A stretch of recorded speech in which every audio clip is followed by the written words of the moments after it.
Welcome to Minute Mirror Podcast. This is Zain Khan. Today we're going to interview on our podcast Dr. Victoria Fontan, who's done immense work in academia and education, and especially in female education. Welcome to our podcast. Thank you.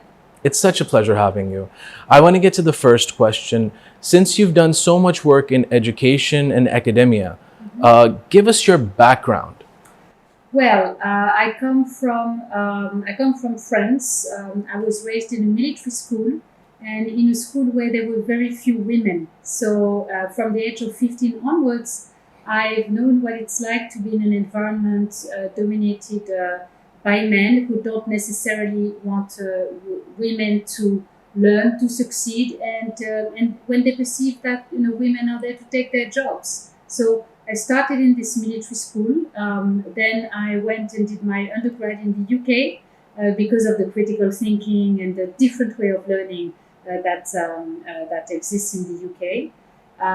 In politics, BA in politics. Then I studied in Ireland. I did my PhD there. I was always interested in the Middle East and in conflict resolution. So I specialized in the politics of Lebanon. And then everything started from there, and it's been an incredible journey up until today. You've done amazing work on female education, and especially in Afghanistan. Please give us a little information about that as well. Well, I arrived at the American University of Afghanistan in 2019. That was the year when the agreement between the United States and the Taliban was being negotiated. So it was a really difficult year because the conflict was at its height. The university had been attacked in 2016 and had lost 15 members of staff and faculty and students. We had two professors who were taken hostage, and in 2019 they were still out. And I guess that our students were actually risking their lives to come and study physically on our campus every day. Once they were inside the campus, it was very safe. Of course, we had all the security measures in place, but they really were committed to pursuing their education. Our motto was "Education prevails," and they really were extremely motivated. I've never seen such a group of students unwilling to skip classes and always showing up to actually finish their degrees on time and build a career for themselves, but also for their family and society. I've interviewed around 500 to 600 people in my life, and when I was going to interview you, I felt so honored because you've saved so many girls' future regarding their education and employment. Would you like to share at least one or two stories of girls from Afghanistan? Yes. Well, first of all, thank you for being so kind. I guess that the stars of the show are really the students. One of them is a student from Kandahar. Her name is Pashtana Durrani. She took the entrance exam of AUAF on a couple of occasions. And the second time, it was extremely competitive, and sometimes, space. She's always been of extreme quality, but sometimes spaces were fluctuating. And the second time she got in, and she studied political science with us. She then, during COVID, established her own NGO, which is called Learn Afghanistan. And she started teaching women and girls from Kandahar. Now, Learn Afghanistan is producing or delivering learning in different parts of Afghanistan. Pashtana went on to do her MA at Harvard University at the Graduate School of Education. She won several awards, multiple awards for her innovation in education and her giving back to her society. And now I sit on her board, on the board of Learn Afghanistan, and I'm so proud of what she's achieved. And now I'm actually learning from her every day. She's extremely innovative. She's now turned her initiative into a profit initiative for other countries. And so while she gives back to Afghanistan, she's actually financing her endeavor through, the different innovations that she's part of. And this is just one story of all the successes of our students, especially our female students from Afghanistan. Now, talking about distance learning and COVID 19, after COVID 19 or while COVID 19 was present, many universities opted distance learning, but we see traditional academia not looking at distance learning so much favorably. How do you perceive that notion? Well, it's been a lifeline for our students. We AUAF started distance learning back in 2016 because of the attack. The university had to be shut down for 7 months. And then, when COVID hit, it took us to our meeting to start our online operations. And then, because we were already on our learning management system. I've left AUAF, but operations are still continuing, thriving. There's more students than ever, and it's really a lifeline for all those students. The quality of education is there. It's a dual degree with. They offer a dual degree, associate degree with Bard College. The student life is thriving online. There's so many ways to actually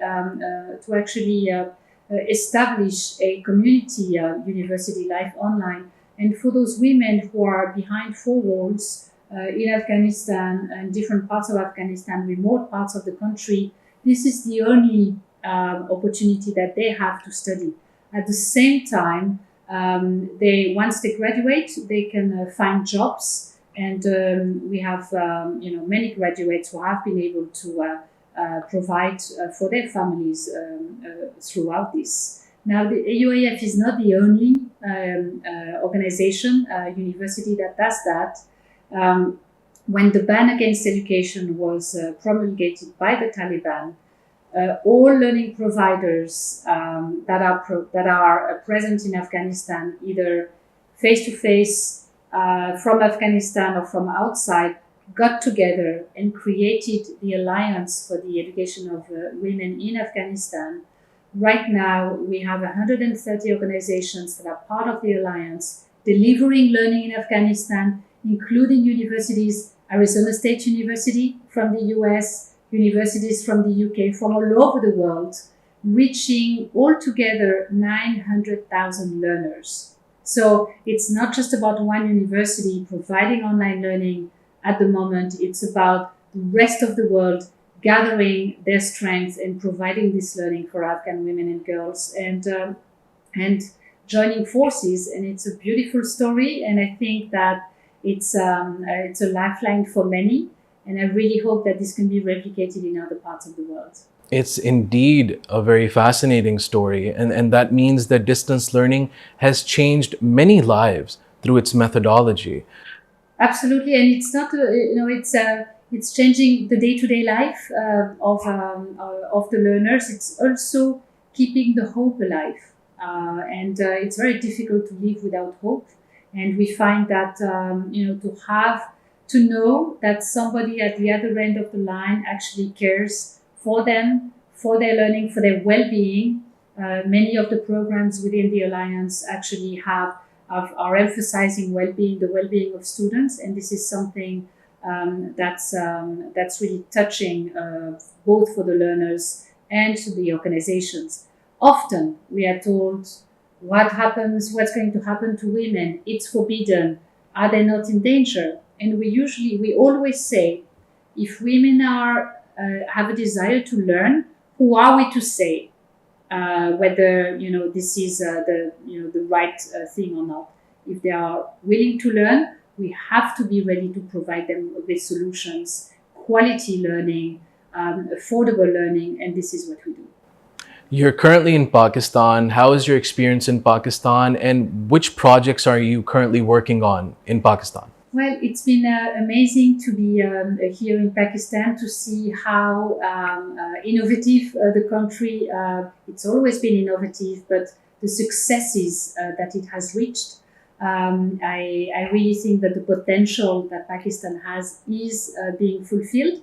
I'm here at the National Institute of Technology, which is offering dual degrees with Arizona State University.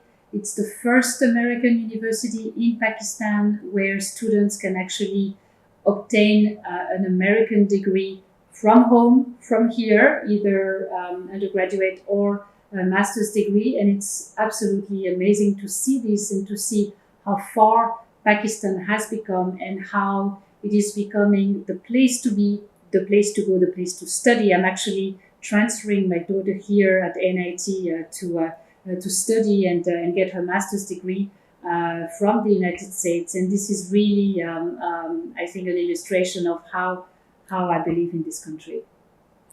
You have a background of conflict resolution. Currently, Pakistan is leading the peace process between the United States and Iran, Islamabad talks in Islamabad. How do you perceive Pakistan's leadership in peace talks? Well, it's extraordinary. This is where I've always wanted Pakistan to be because of its potential, because of its people, and because of its place within the region and for the world. And I think that for Pakistan to be able to offer this space of unprecedented dialogue is a testament and an illustration of how important it has become. This is the role that was usually played by Qatar. Qatar now, of course, is a primary party to this conflict because it has US presence there and because it has been hit. And so, Pakistan is not just a default location, it's emerging as a power for peace, a power for diplomatic renewal within the region as well. And I think that this is the first of many such dialogues that will take place in Pakistan. Thank you so much, Dr. Victoria Fontan, for being on Minute Mayor Podcast. Thank you.